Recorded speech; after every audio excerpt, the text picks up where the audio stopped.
दोस्तों, आप सभी शिवाजी महाराज के बारे में अवश्य सुना होगा। भारतीय इतिहास में उनका नाम स्वर्ण अक्षरों में लिखा जाता है। उन्होंने भारत की अखंडता के लिए कई बलिदान दिए।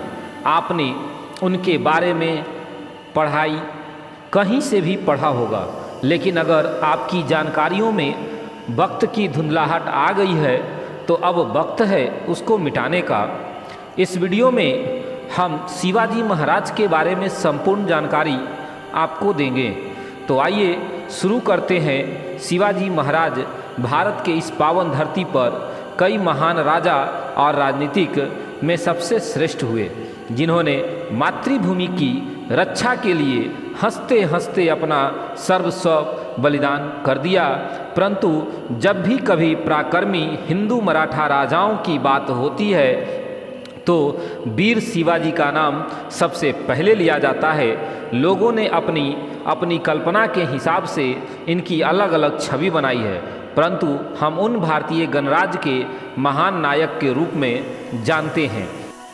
नमस्कार साथियों, हमारे चैनल पर आप सभी का स्वागत है। हमारे चैनल को शेयर, लाइक और सब्सक्राइब जरूर करें। जितना ज़्यादा से ज़्यादा सपोर्ट करें। शिवाजी एक कुशल राजनीतिकार थे, जिन्होंने 1674 में पश्चिम भारत के मराठा साम्राज्य की नींव रखी थी। शिवाजी ने भारत को मुगलों की अधीनता से आज़ाद करवाने के लिए कई लड़ाइयाँ लड़ी और भारत में ढलती भारतीय और मराठा संस्कृति को एक नई दिशा प्रदान की। उनकी युद्ध प्रणाली अद्वितीय थी और आज भी उसे लोगों द्वारा अपनाया जाता है। महाराष्ट्र के ये राजा बेहद कुशल, दयालु, बहादुर, निडर और बुद्धिमान होने के साथ साथ बहुमुखी प्रतिभा के धनी भी थे। इसके साथ ही वो बहुत धार्मिक भी थे और बचपन से ही रामायण और महाभारत के अभ्यास में उनकी बहुत रुचि थी। शिवाजी महाराज का पूरा नाम शिवाजी शाहजी राजे भोसले था। उनका जन्म 19 फरवरी 1630 को पुणे में हुआ था, जुन्नर गांव के शिवनेरी किले में। शिवाजी के माता जीजाबाई और पिता का नाम शाहजी राजे भोसले था।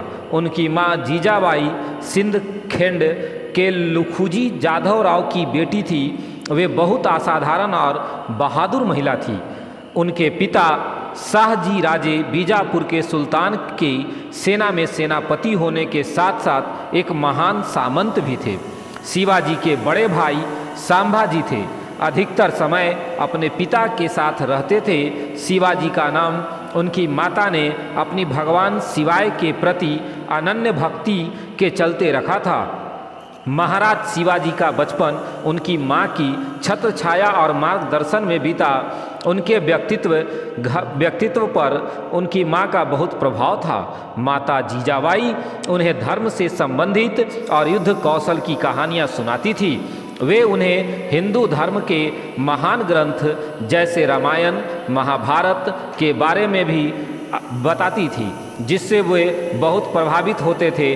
अपनी मां द्वारा समझे हुए शिक्षा को आधार मानकर उन्होंने अपने पूरी जीवन की दिशा निर्धारित की थी।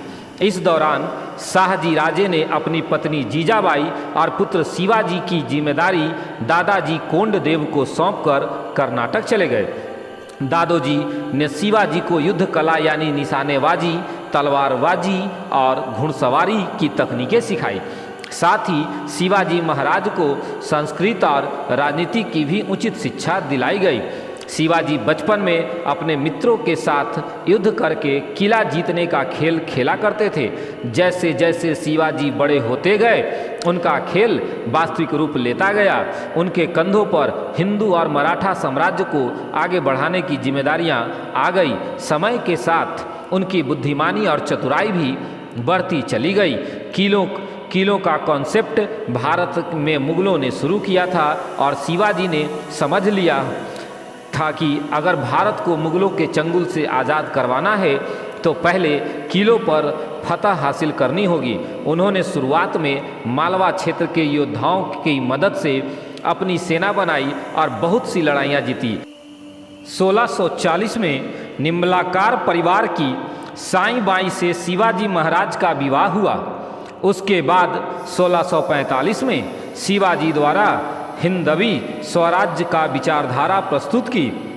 हिंदवी स्वराज्य का मतलब है कि विदेशियों की सत्ता को समाप्त करके स्वशासन की स्थापना करना। 1645 ईस्वी से 1648 ईस्वी के बीच में शिवाजी ने मुल्ला अहमद की हुकूमत से भिवंडी, कल्याण, थाने, कोढ़ान, चाकन और तोरण आदि किले को छीनकर मराठा साम्राज्य में शामिल कर लिया। शिवाजी की इन गतिविधियों के बारे में जब डेक्कन में आदिल शाह को पता चला तो उसने घबराकर शिवाजी के पिता शाहजी भोसले को, उस वक्त जो आदिल शाह के सेना में सेनाध्यक्ष थे, 25 जुलाई 1648 को बंदी बना लिया। पिता की बंदी बनाए जाने पर शिवाजी 7 साल तक अपने युद्ध और जीत के कारवां को रोक देते हैं। इस दौरान शिवाजी एक मजबूत और विशाल सेना का निर्माण किया और देशमुखों के साथ हाथ मिला लिए। पिता की मृत्यु के बाद शिवाजी ने फिर से आक्रमण शुरू कर दिया। आदिल शाह को जैसे ही इसकी खबर मिली तो वह आग बबूला हो गया। इस पर वो 1657 में अपने सबसे बेहतरीन और क्रूर जनरल अफजल खान को शिवाजी पर हमला कर उन्हें मारने के लिए भेजता है। दोनों की सेनाओं के बीच बहुत दिनों तक घमासान युद्ध हुआ, परंतु इसका कोई परिणाम नहीं निकला। तब दोनों समझौते के मकसद से प्रतापगढ़ किले के पास एक झोपड़ी में एक निश्चित दिन और वक्त पर मिलना निश्चित करते हैं। जब शिवाजी अफजल खान से मिलने की तैयारी कर रहे होते हैं तो उनके एक मुस्लिम लेफ्टिनेंट उन्हें सलाह देते हैं कि अफजल खान पर विश्वास करना ठीक नहीं है। लेफ्टिनेंट की बातों को तवज्जो देकर शिवाजी अपने कपड़ों के अंदर कवच और नाखूनों पर बाघ नख लगाकर अफजल खां से मिलने जाते हैं। इस बात पर मतभेद है कि जब दोनों प्रतापगढ़ किले में मिलते हैं तो कौन पहले हमला करता है, परंतु यहाँ पर शिवाजी अपने बाघ नख की मदद से अफजल खां की हत्या कर देते हैं और फिर अपनी सेना को आक्रमण का सिग्नल देते हैं। शिवाजी की सेना ने बीजापुर पर 3000 सैनिकों को मार गिराया और अफजल खान के 2 पुत्रों को गिरफ्तार कर लिया। शिवाजी की बड़ी संख्या में घोड़ों, हथियारों और बाकी सब सैन्य सामानों को अपने अधीन कर लिया।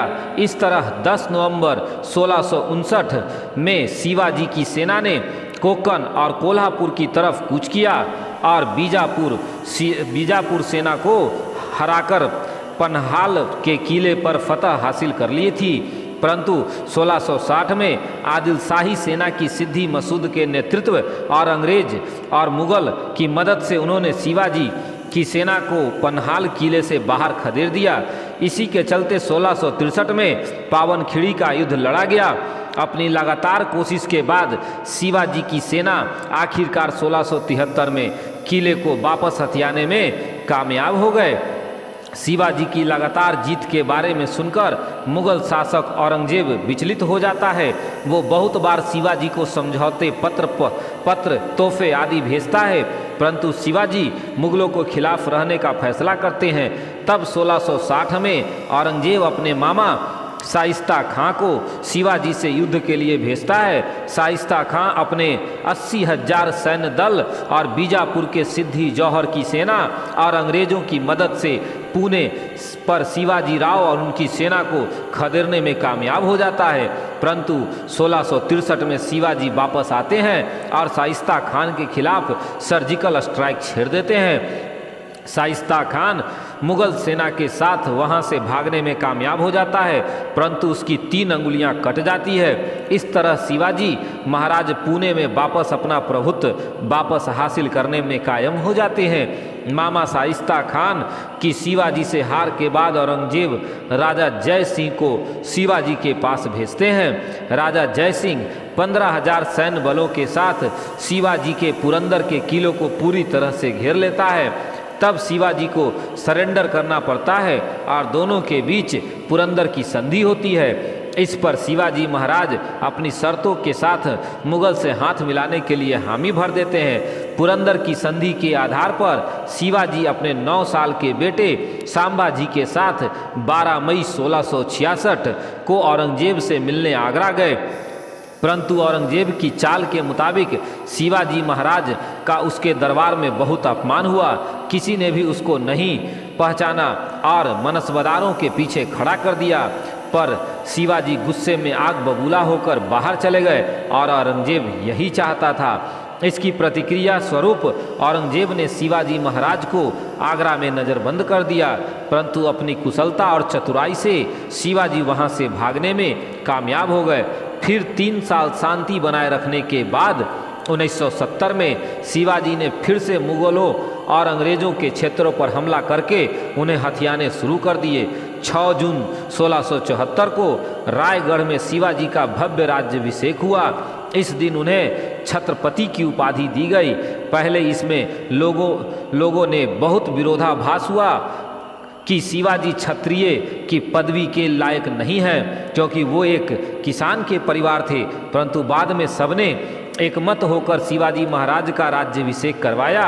इस उत्सव के लिए रायगढ़ में 5000 के लगभग लोग इकट्ठे हुए थे और उन्हें 3 उपाधियों से नवाजा गया था। छत्रपति, शक्करकर्ता और हैंडवा धर्मोद्धारक ये उपाधि दी गई। वाराणसी के ब्राह्मण गंगा भट्ट ने 7 नदियों का पवित्र जल एक सोने के लोटे में भरकर शिवाजी का राज्याभिषेक करवाते हैं। शिवाजी का राज्याभिषेक के 12 दिन बाद ही 18 जून 1674 को उनकी माता जीजाबाई की मृत्यु हो गई। इसलिए 4 अक्टूबर 1674 को फिर से उनका राज्याभिषेक किया गया, जिसमें हिंदू स्वराज्य स्थापना की उद्घोषणा की गई। पूरे भारत में अपने नाम का बोलबाला करने के बाद 3 अप्रैल 1680 में शिवाजी की मृत्यु हो गई थी। वैसे तो आम मान्यताओं के अनुसार उनकी मृत्यु का कारण लंबे समय से चल रहे तेज बुखार को माना जाता है, परंतु अलग अलग लोग इसके बारे में अलग अलग बात भी करते हैं। कुछ लोग बोलते हैं कि सोयराबाई ने अपने बेटे राजा राम को राजगद्दी दिलाने के लिए उन्हें जहर दे दिया था, तो वहीं कुछ लोग ये भी बोलते हैं कि उनके सैनिकों ने ही उनके खिलाफ साजिश करके उनकी हत्या कर दी थी। शिवाजी को समुद्रों से भी बहुत अधिक लगाव था, इसलिए उनको भारतीय नौसेना का पिता या पितामह भी कहा जाता है। उनके पास 400 से ज़्यादा समुद्री जहाज थे। उन्होंने अपनी खुद की नौसेना बना ली थी। छत्रपति शिवाजी महाराज के अष्टप्रधान मंत्री भी थे, जिसकी स्थापना खुद शिवाजी किए थे। अष्टप्रधान का मतलब होता है 8 मंत्रियों का परिषद, जिसमें कुल 8 लोग होते हैं। शिवाजी के अष्टप्रधान कुछ इस प्रकार थे: पेशवा, सेनापति, न्यायाधीश, मजुमदार, पंत सचिव, मंत्री और दंडाध्यक्ष। दोस्तों, उम्मीद करते हैं कि कहानी बहुत ही पसंद आई होगी। लाइक, शेयर और सब्सक्राइब जरूर करें।